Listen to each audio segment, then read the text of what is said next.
Partiti i cavalli della prima corsa con Bonnie Express che si avvantaggia su Venusia Jet e Allocco Jet. Bonnie Express che insiste e passa a condurre in 100 metri, è leader.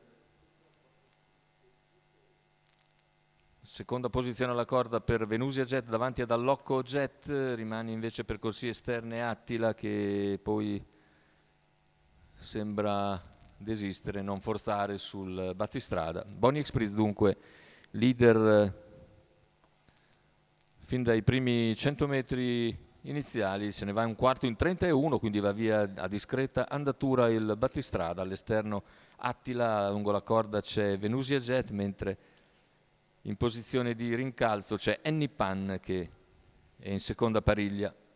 Tanto i 600 in 46,7, c'è stato un leggero rallentamento in curva, ora davanti alle tribune, dopo 700 metri di gara, posizioni invariate, con più pariglie che si sono formate. E al comando è sempre Bonnie Express, Attila all'esterno, Venusia Jet, quindi Allocco Jet e Bob Logan lungo la corda, mentre il treno esterno è formato da Annie Pan e Bob Logan che seguono direttamente le mosse di Attila.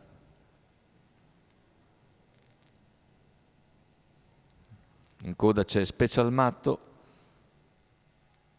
se n'è andato intanto 1 chilometro sul piede dell'1,18 e siamo ora a poco più di 400 dalla conclusione. Insiste all'esterno Attila su Bonnie Express che accelera, lungo la corda è Venusia Jet, chiuso invece Allocco Jet completamente. E al largo c'è anche Annie Pan che accenna a venire via in terza ruota a 250 dall'arrivo.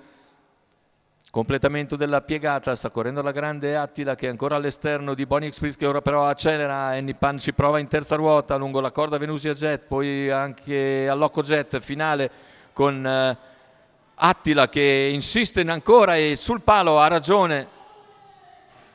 Attenzione che c'è una caduta, no, un agganciamento pericoloso dopo il traguardo con Bonnie Express che